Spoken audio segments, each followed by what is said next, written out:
અને આ આવે છે એ ન્યુરોટોક્સિક લેઝર આવે તમને એને કંઈ કરતો નથી, તમારું પગ એના ઉપર પડી જાય ત્યારે તે તમને બચતું બરાબર. અત્યારે એની ફૂલ પૂરી જવાના કારણે આ સાપ બધા બહાર આવતા હોય ફૂલની અંદર અને આપણા ઘરની અંદર આપણા ઘરમાં એ આવતો નથી, પરંતુ આપણે એના ઘરમાં રહીએ અમુક 50-100 વર્ષ પહેલાં એ જંગલ હશે ને કાપીને આપણે બધા ઘર ઊભા કરે એટલે આપણે એના ઘરમાં રહીએ તો એના જોડે જીવતા શીખવાનું છે. આપણને કંઈ કરતો નથી. આપણે ખાલી સાવચેતીના ભાગરૂપે કોઈ પણ બૂટ પહેરતા હોય તો બૂટને ચેક કરીને પહેરવાનું.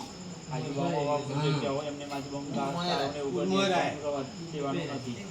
જે ઘરમાં પૂરા ઘાસ ચોમાસામાં પડ્યું તે હટાવતા વખતે પગમાં બૂટ પહેરવાનું છે, બધા એને પંજેથી કે બી વસ્તુ હોય એનાથી હટાવવાનું અને પછી જ એને આપણે હાથ અડાડવાનો. ગમે તે કટતો પડ્યો હોય ઘરમાં તો એમાં એ ખૂણા પછી આપણે ડાયરેક્ટ હાથ નાખવાનો નથી. ખેતરમાં ખેડૂત પાણી વાળવા જતા હોય ત્યારે ચોમાસાના તો ના સાપ ત્યારે જ કરડો કે જ્યારે આપણે ડાયરેક્ટ હાથમાં ઉપયોગ કરીને વસ્તુ હટાવતા હોય તો આપણો હાથ એના નજીક જતું રહેતું એટલે એને બીજનો મારે એ વસ્તુ કરી લે તો એના બચાવ કરવા માટે. બાકી આપણને કરડીને સાપને કંઈ મળતું નથી. અને જે 4 ઝેરી સાપ છે 33 જાતના જે જોવા મળે છે ટૂંકમાં આપણા રાજ્યની અંદર ગુજરાતમાં એમાંથી મુખ્ય 4 ઝેરી સાપ છે. એટલે એ ઝેરી સાપ છે બિનઝેરી સાપનું પણ નિયંત્રણ કરે છે જેમ. અને જે બિનઝેરી સાપ છે ઉંદર દેડકા આ સાપ પણ ઉંદર દેડકા પણ ખાય. બધા આ સાપ જે બીજા બિનઝેરી સાપ હોય એનો પણ શિકાર કરી શકે. એ ઝેર એનું ત્યાં કામમાં લાગે. આ એક નાગ ઝેરી હોય, એક કાળોતરું આવે એ ઝેરી હોય, એક ખડચિતરું આપણે ચિત્રો કહીએ એક એ ઝેરી હોય, ચોથું સાપ ફર્સ્ટ વાઇપર કહેવાય ઇંગ્લિશમાં એ ઝેરી. આમ 4 જ સાપ આપણા વિસ્તારમાં ઝેરી જોવા મળે. બાકી બધા બિનઝેરી સાપ છે.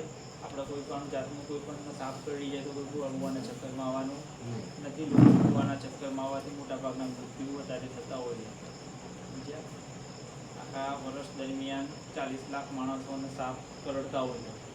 એમાંથી 50% માણસો તો ભૂવાના ચક્કરમાં આવે ને એના લીધે મૃત્યુ પામતા હોય.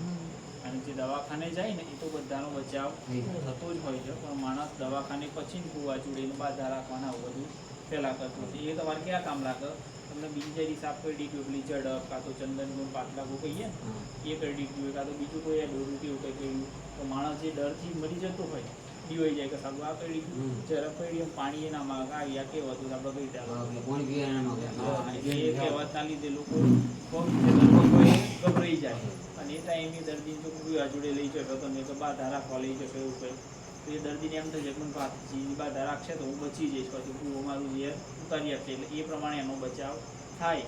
એ ભૂવો ઝેર ઉતારતો નથી પણ તમારા મગજનો જે 100% તમે મરી જઈશ એવું વિચારતા હોય ને એ ભ્રમ તમારું દૂર કરી દે એટલા માટે તમારો બચાવ થાય. બાકી બચાવ ના થાય. એની જગ્યાએ જો ના કર્યું હોય તો એ ભૂવા જોડે જુઓ તો મૃત્યુ થાય. આપણે કોઈ ભૂવાના ચક્કરમાં નહીં આવવાનું. તમારે બિનઝેરી સાપ કર્યો કે ઝેરી સાપ કર્યો આપણે સીધું દવાખાને જ જવાનું. 108 ફોન લગાવી શકો. 108 અંદરથી તમારા ઈલાજ ચાલુ થઈ જશે.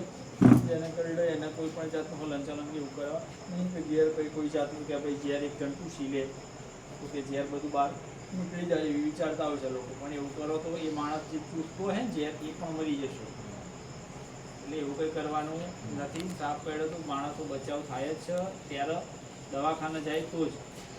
બાકી જે માણસો મરી જાય છે ને એ આ જોડીને બધા ફરી આવે ને છેલ્લા દવાખાને જાય. આમ તો સાપ આપણા ખેડૂતના મિત્ર છે. આપણે આજુબાજુ ઉંદર દેડકાની વસ્તી નિયંત્રણ કરવાનું કામ તો આપણને કોઈ નુકસાન